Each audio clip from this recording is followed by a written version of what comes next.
The sledgehammer crashed down on the concrete pool deck as Karen Whitmore's shrill voice cut through the summer air. "I'm calling the police." But when the squad car pulled up 20 minutes later, it wasn't homeowner Dave Martinez who would be led away in handcuffs. The permit in his back pocket held a secret that would expose Karen's decade-long web of lies, transform their quiet suburban street into a battleground, and prove that sometimes the most dangerous enemy is the neighbor who smiles at you every morning. What Dave discovered in that crumpled city document would shatter everything Karen had built. And she was about to learn that karma doesn't just knock on your door, it kicks it down. The morning sun cast long shadows across Maple Street as Dave Martinez stood in his backyard, staring at the above-ground pool that had been his family's sanctuary for 3 summers. The blue liner was cracked, the metal frame rusted at the joints, and the pump had finally given up the ghost last month. At 42, Dave had learned to recognize when something had reached the end of its useful life. "Daddy, why are you looking so sad?" His 8-year-old daughter Sophia appeared at his elbow, her dark eyes reflecting the same concern that had been weighing on his chest since dawn. "The pool's broken, Mia," Dave said, kneeling to her level. "We need to take it down." Sophia's face crumpled. "But what about my swimming lessons and the pool party for my birthday?" Dave's heart clenched. The birthday party was in 2 weeks, and half of Sophia's class had already been invited. But between the recent promotion that came with longer hours and his wife Maria's medical bills from her surgery last spring, a new pool simply wasn't in the budget. "We'll figure something out, okay? Maybe we can have the party at the community center pool." Before Sophia could respond, a sharp voice cut across the yard. "Well, it's about time." Dave looked up to see Karen Whitmore leaning over the fence that separated their properties. At 55, Karen had the kind of aggressive suburban composure that came from too many homeowners association meetings and not enough real problems. Her blonde hair was pulled back in a tight ponytail, and her pale blue eyes held their usual mixture of judgment and barely contained irritation. "Excuse me?" Dave stood, instinctively stepping slightly in front of Sophia. "That eyesore," Karen gestured dismissively at the pool. "I've been waiting 3 years for you to get rid of it. It's bringing down everyone's property values." Dave felt his jaw tighten. "It's on my property, Karen, behind my fence. Barely behind your fence. I can see it from my kitchen window, and so can potential buyers when I show my house. Do you have any idea how hard it is to sell a house when the neighbors have junk cluttering up their yard?" Junk, the word came out harder than Dave intended. "It's a pool. My daughter swims in it. Swimming in that death trap. The health department should condemn it." Sophia moved closer to Dave's leg, and he felt her small hand grip his jeans. The protective instinct that lived in every father's chest flared to life. "Karen, I think you should go back inside. Don't tell me what to do on my property." Corin's voice rose, attracting the attention of Mrs. Chen, who was tending her garden 2 houses down. "I have every right to express my concerns about what affects my home value, and I have every right to tell you to mind your own business." Karen's face flushed red. "You people never can take constructive criticism, can you?" The words hung in the air like a toxic cloud. Dave felt every muscle in his body go rigid. "You people." "I didn't. That's not what I meant." "Yeah, it is." Dave's voice was deadly quiet now. "It's exactly what you meant." Karen's mouth opened and closed like a fish. Around them, the suburban morning had gone quiet, except for the distant hum of air conditioners and the sound of Sophia's anxious breathing. "I'm taking the pool down today," Dave said finally. "Not because you want me to, but because it's broken and my family deserves better." "But Karen," he stepped closer to the fence, "if you ever speak to me or about me like that again, we're going to have a real problem." Karen huffed and stalked back into her house, slamming the sliding door so hard that the glass rattled. "Daddy, what did she mean by you people?" Sophia asked in a small voice. Dave knelt down again, struggling to find words that would make sense to an 8. "Some people say things when they're angry that they don't really mean. Or maybe they do mean them, but that doesn't make them right. Is it because we're Mexican?" The question hit Dave like a physical blow. Sophia had been born in Phoenix, same as him. Her English was better than most adults. She was on a roll, soccer team, student council. But she was already learning that to some people, none of that would matter. "Yeah, Mia, I think it is. That's stupid." "Yes, it is." 3 hours later, Dave had rented a pickup truck and borrowed his brother-in-law's sledgehammer. The pool was coming down, one way or another. He'd called in a favor from his buddy Mike at the city planning office to make sure he didn't need any permits for the demolition. And Mike had assured him that taking down a temporary above-ground pool required no special permissions.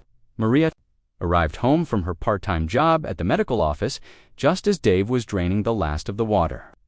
"You're really doing this today?" she asked, shading her eyes against the afternoon sun. At 38, Maria still had the dancer's posture that had first caught Dave's attention in college. But 3 months of physical therapy had left her moving more carefully than before. Pools shot anyway.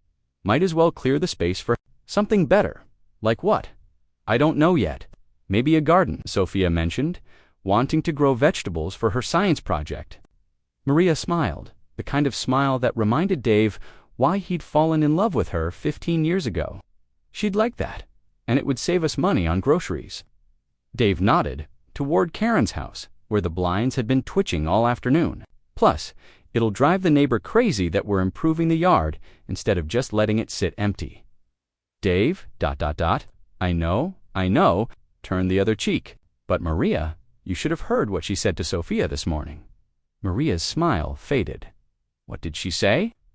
Dave recounted the conversation, watching his wife's expression grow increasingly dark. "She said, 'You people to our daughter. Pretty much that, Maria took a deep breath, visibly restraining herself. That woman needs to learn some boundaries. Dave picked up the sledgehammer, feeling its weight in his hands. "She's about to." The first swing felt better than Dave had expected. The concrete deck around the pool cracked with a satisfying crunch, and he felt some of the tension from the morning start to release. The second swing was even better. By the time he'd worked his way around the perimeter, Dave had attracted a small audience. Mrs. Chen had come over to ask if he needed help disposing of the debris. The Johnsons from across the street had stopped their evening walk to wave and offer use of their truck if he needed it. Even old Mr. Peterson, who rarely spoke to anyone, had shuffled over to nod approvingly at the demolition. "Looks like hard work," Peterson said, leaning on his cane. "Good work, though, Dave," replied, pausing to wipe sweat from his forehead. "Sometimes things need to come down before you can build something better." Dave looked at the old man more closely. Peterson had lived on Maple Street longer than anyone, had watched the neighborhood change and grow and change again. "You speaking from experience?" Peterson's weathered face crinkled into something that might have been a smile. "I've torn down my share of things that needed tearing down. The trick is knowing what to build in their place." That's when Karen's voice cut across the yard again, shriller than before. "Stop right there. Stop." Dave turned to see Karen marching across her yard toward the fence, her phone pressed to her ear. "Yes, I need to report illegal demolition work at 1247 Maple Street. The homeowner is destroying property without permits and creating a public nuisance." Dave set down the sledgehammer and walked to the fence. "Karen, what are you doing?" "What I should have done hours ago. You can't just tear down structures without proper permits and inspections. There are city ordinances, Dave. There are rules." "It's a pool, Karen, an above-ground pool on my property. It's an illegal modification that affects drainage and property lines." "I've been researching city codes all afternoon." Karen's smile was sharp as a knife. "Did you know that any structure removal that involves concrete requires a permit and inspection? Did you know that improper demolition can result in fines up to $5,000 and possible criminal charges for destruction of property?" Dave felt his blood pressure rising. "You called the cops because I'm taking down my broken pool. I called the police because you're breaking the law. Actions have consequences, Dave. Maybe you should have thought about that before you decided to tear up your yard without following proper procedures." Around them, the gathered neighbors had gone quiet. Mrs. Chen looked uncomfortable. The Johnsons had stopped pretending to examine their phones and were openly staring. Peterson leaned more heavily on his cane, his expression unreadable. "The police are on their way," Karen continued, her voice carrying clearly across the yard. "They'll explain the proper procedures for demolition permits.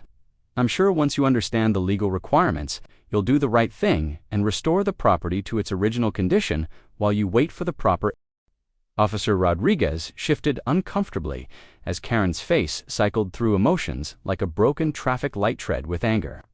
Yellow with confusion, green with desperate hope that this was all some terrible mistake. "There has to be an error in the records," Karen said, her voice taking on a pleading quality that Dave had never heard before. "I've lived here for 10 years. I've paid taxes on that land. I've maintained it. Surely that counts for something." Rodriguez consulted her phone again, scrolling through what appeared to be additional city records. "Ma'am, paying taxes doesn't establish ownership if the tax assessor made an error. And maintenance, ... double quotes, she paused diplomatically. "Well, that can actually work against you in cases like this." "What do you mean?" Karen's voice was barely above a whisper. "Unauthorized improvements on property you don't own can be considered trespassing and vandalism under certain circumstances, especially if the actual property owner decides to press charges." Dave felt every eye on the street turn to him. The weight of the moment settled on his shoulders like a heavy blanket. He looked at, Karen really looked at, her and saw not, the imperious neighborhood tyrant who had tormented his family for 3 years, but a middle-aged woman whose carefully constructed world was crumbling around her. For a moment, he almost felt sorry for her. Then he remembered Sophia's face that morning when Karen had used those 2 words. "You people. I can call for a city surveyor, but that might take a few hours. In the meantime, based on these records, I can give you an approximate idea." She walked to the fence, consulting the survey documents. She paced off several steps. Right about here, she was standing in the middle of Karen's prized rose garden. The assembled neighbors gasped collectively. Mrs. Chen covered her mouth with both hands. The Johnsons looked like they were watching a car accident in slow motion. Even Peterson seemed stunned by the revelation. Karen stared at the spot where Rodriguez stood, her mouth opening and closing soundlessly. The rose garden represented years of work, thousands of dollars in plants and landscaping, and what Dave knew was considerable pride. Karen had won the Neighborhood's Garden of the Month award 3 times running. "My roses," Karen whispered, "my prize-winning roses." "Ma'am," Rodriguez said gently, "I understand this is difficult, but the legal reality is that these appear to be on Mr. Martinez's property." Carefully arranged, he knelt and examined one of the Ruziza spectacular red variety that must have cost $50 at the nursery. "Beautiful work," he said, looking up at Karen. "You've got a real talent for this." Karen's face crumpled with relief. "Thank you. I've been working on that garden for 8 years. Those roses are hybrid tea varieties from Europe. They require special care, specific soil conditions." "I can see that," Dave said, standing up. "Must have been expensive. Very expensive.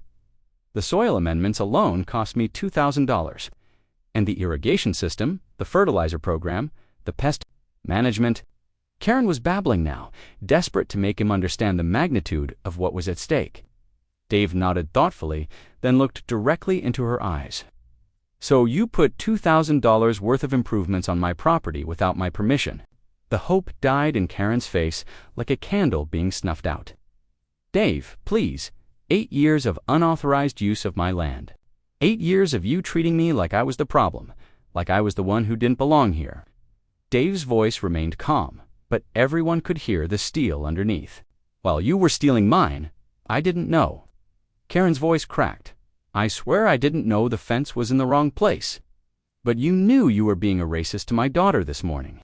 You knew exactly what you were doing when you said, 'you people.'" The street had gone so quiet, Dave could hear the hum of power lines overhead. Even the birds seemed to be holding their breath. Officer Rodriguez cleared her throat. "Mr. Martinez, what would you like to do here? Do you want to file a formal complaint?" Dave looked around at his neighbors. Mrs. Chen, who had always been kind to Sophia. Peterson, who had just given him advice about tearing things down to build them better. Then he looked at his daughter, who was watching with the kind of intense focus children reserve for moments they sense will matter later. "I want to talk to my family first," Dave said finally. "But, Officer Rodriguez, I need to understand my options. What exactly are my rights here?" Rodriguez pulled out a small notebook. "Well, as the legal property owner, you have several options.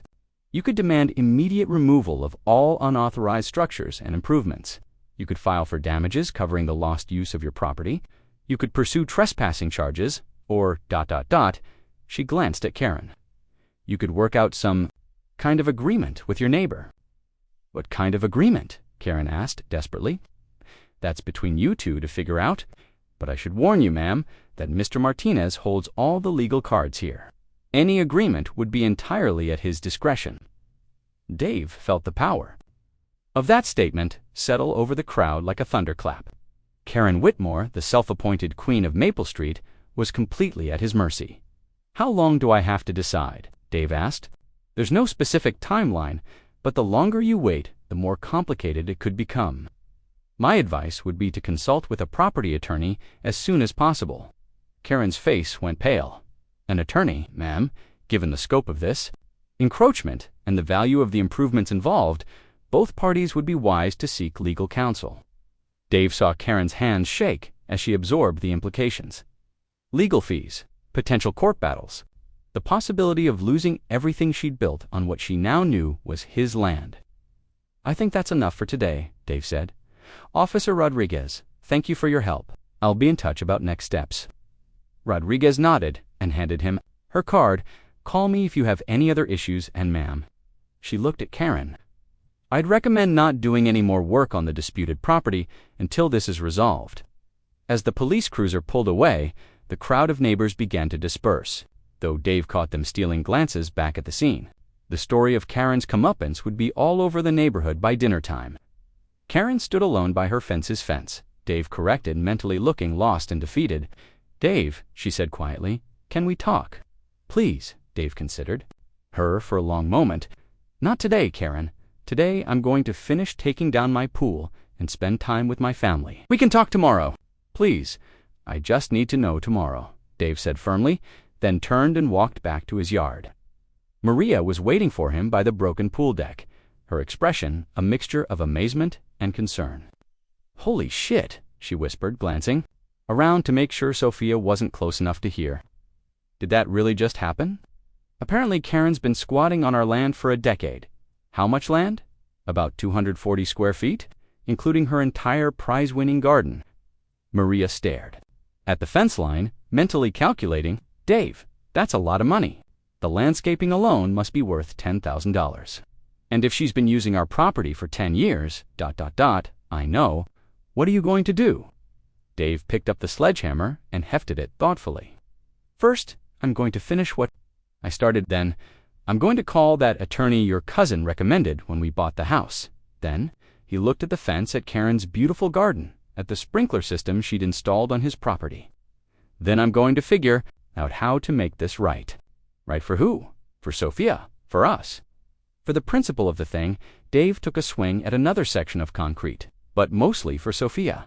She needs to see that actions have consequences, that standing up for yourself matters, that sometimes the people who act like they're better than you aren't better at all. Maria nodded slowly. And Karen? Karen made her choice this morning when she decided to be racist to our daughter. Everything that happened after that was just karma catching up. As Dave worked to finish demolishing the pool deck, he could feel Karen watching from her kitchen window. Every few minutes, he caught glimpses of her pacing back and forth, her phone pressed to her ear, calling her own attorney, no doubt. Or maybe calling friends, family, anyone who might help her figure out how to undo 10 years of unwitting trespassing. By evening, Dave had loaded the last of the broken concrete into the rented truck. The space where the pool had stood looked strange and empty, but also full of possibility. Sophia had come out to examine the cleared area, her 8-year-old mind already spinning with plans. We could put a garden here, she said, echoing Dave's earlier thought. Maybe grow tomatoes and peppers like Abuela does. That's a great idea. Mia. Or maybe we could put in a new pool someday, a better one. Dave looked at his daughter's hopeful face and felt his chest tighten with love and determination. Maybe we could. We'll see what's possible. That night, after Sophia was in bed, Dave and Maria sat on their back porch, cold beers in hand, staring at the fence that Dave's brother-in-law Miguel, answered on the second ring, despite it being nearly 10 o'clock. Dave, everything okay? Maria's not having complications, is she? No, Maria's fine. But I need some advice about a property situation. Miguel. Ramirez had been developing residential properties in Phoenix for 15 years. More importantly, he'd navigated his share of boundary disputes, easement issues, and neighbor conflicts. If anyone could help Dave figure out how to handle situation without becoming the villain in his own story, it was Miguel. Dave explained the day's events, from Karen's racist comment through the police visit to the property line revelation. Miguel listened without interrupting, occasionally making small sounds that Dave couldn't interpret. "So let me get this straight," Miguel said when Dave finished. "Your neighbor has been using 240 square feet of your property for 10 years. She's made substantial improvements to it, and she just found out she could lose her house if you pursue this legally. That's about the size of it, and she's been treating you like garbage for 3 years. Pretty much." Miguel was quiet for a moment. "Dave, you know what I'm going to tell you, right? That I should take her for everything she's got." "No, hermano, I'm going to tell you that you're sitting on a gold mine, but only if you play this smart." Dave sat up straighter. "What do you mean? Think about it. She's desperate, right? She's looking at losing her house, facing potential lawsuits, dealing with attorneys who are telling her she's screwed. What's that desperation worth to her?" "Miguel, I'm not looking to blackmail the woman." "Not blackmail, negotiation. There's a difference. Look, she owes you for 10 years of unauthorized use of your property. She owes you for the improvements she made without permission. She owes you for the taxes you've been paying on land you couldn't use. But more than that, she owes you an apology that actually means something." Dave could hear his brother-in-law getting excited. "I'm thinking that maybe Karen doesn't have to lose her house, and maybe you don't have to be the bad guy, and maybe your family comes out of this better than you ever imagined." Miguel outlined his idea over the next 20 minutes. "Dave, if I'm right about how scared she is, she'll go for just about anything that lets her keep her house. The question is whether you're ready to be the bigger man here." Dave looked through the kitchen window at Sophia's bedroom, where a nightlight cast dancing shadows on the wall. Yeah, I think I am. Good, call me tomorrow after you talk to her. And Dave, make sure you get everything in writing. Everything." The next morning, Dave called in sick to work. It was the first time he'd used a sick day for something other than actual illness, but he figured dealing with racist neighbors qualified as a mental health emergency. He waited until 9 a.m. to call Karen, giving her time to drink her coffee and steel herself for what she probably assumed would be bad news. Karen's voice was hoarse, like she'd been crying or hadn't slept. "Morning, Karen. Can you come over?" Dave set up folding chairs in his backyard, positioning them so they'd be facing each other across the space where the pool had been. The symbolism felt important somehow to neighbors meeting on neutral ground. With the remnants of yesterday's conflict cleared away, Karen appeared at his back gate looking like she'd aged 5 years overnight. Her usually perfect hair was pulled back in a messy ponytail, and she wore no makeup. For the first time since Dave had known her, she looked like a regular person, instead of a neighborhood association president. "Thank you for agreeing to talk," she said, sitting carefully in the offered chair. "I wasn't sure you would. I promised Sophia I'd always try to solve problems with words before anything else," Dave said. "Seemed like a good time to follow my own advice." Karen's face crumpled slightly at the mention of Sophia. "Dave, about yesterday morning, what I said to your daughter. We'll get to that. But first, I want to make sure we both understand the legal situation." Dave pulled out a folder of documents Miguel had helped him prepare over the phone. "I talked to my brother-in-law last night. He's a property developer, deals with this kind of thing all the time. Removal of all unauthorized improvements and file for 10 years of back rent on the land you've been using. Miguel estimates that would cost you somewhere between $50,000 and $70,000. Karen went pale. "I don't have that kind of money."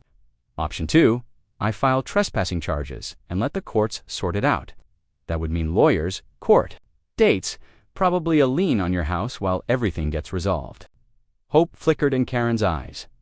"What kind of agreement?" "About the property line. This is about 3 years of you treating my family like we don't belong here. This is about you calling my daughter you people. This is about you acting like you own the whole damn neighborhood." Karen flinched. "I know. I've been thinking about it all night, and I know I've been ... difficult." "Difficult." Dave's voice sharpened. "Karen, you've been racist. Let's call it what it is." Karen looked down at her hands. "Yes, I've been racist, and I'm ashamed of that." "Why?" The question seemed to surprise her. "What do you mean? I mean, Why were you racist? What did my family ever do to you that made you think it was okay to treat us that way?" Karen was quiet for a long time, her fingers twisting together in her lap. When she finally spoke, her voice was barely audible. "Because I was scared." Scared of what? Scared of the neighborhood changing? Of not being in control anymore? Karen looked up at Dave with tears in her eyes. "When I moved here 10 years ago, I was going through a divorce. I'd lost half of everything. This house, this neighborhood, it was supposed to be my fresh start, my chance to build something stable." Dave waited for her to continue. "When you moved in, when other families started moving in who didn't look like me, who didn't talk like me, I got scared that everything was going to change again, that I was going to lose control of the only thing I had left. So you decided to control us instead. Then I'd be safe." Dave felt something shift in his chest. Not forgiveness exactly, but understanding. "Karen, you do realize how crazy that sounds, right?" "I do now. I realize a lot of things now." Dave pulled out a sheet of paper from his folder. "Okay, here's what I'm thinking. I need to make sure my family is treated with respect and that Sophia sees that standing up for yourself matters. So here's my proposal." Dave handed her the paper. "You can keep using the land where your garden is, all 240 square feet of it. But instead of it being your land, it becomes a shared community space that we both maintain." Karen's eyes widened. As she read, "A community garden. A community garden. You keep your roses, but you also teach other kids in the neighborhood how to garden. Starting with Sophia, she wants to grow vegetables for her science project, and you obviously know what you're doing. For the whole neighborhood to enjoy." Karen looked up from the paper. "What kind of something?" Dave smiled. "A playground. Nothing fancy, just some swings, maybe a sandbox, a picnic table, a place where kids can play and families can hang out. A place that brings the neighborhood together instead of dividing it." "You want me to help you build a playground?" "I want you to help me build community. And Karen, I want you to apologize to every family on this street that you've been rude to over the past 10 years, starting with mine.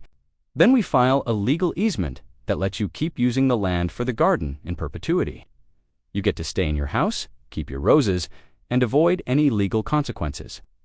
But more importantly, you get to be part of something good instead, of the neighborhood's self-appointed enforcer." Karen was quiet for several minutes, reading through the detailed proposal Miguel had helped Dave draft. When she looked up, her eyes were bright with tears. Dave thought about Sophia watching from the window yesterday, about the lesson she'd learned about actions having consequences, because my daughter is watching, and I want her to see that being the bigger person doesn't mean being a pushover. It means finding solutions that make everyone better. And because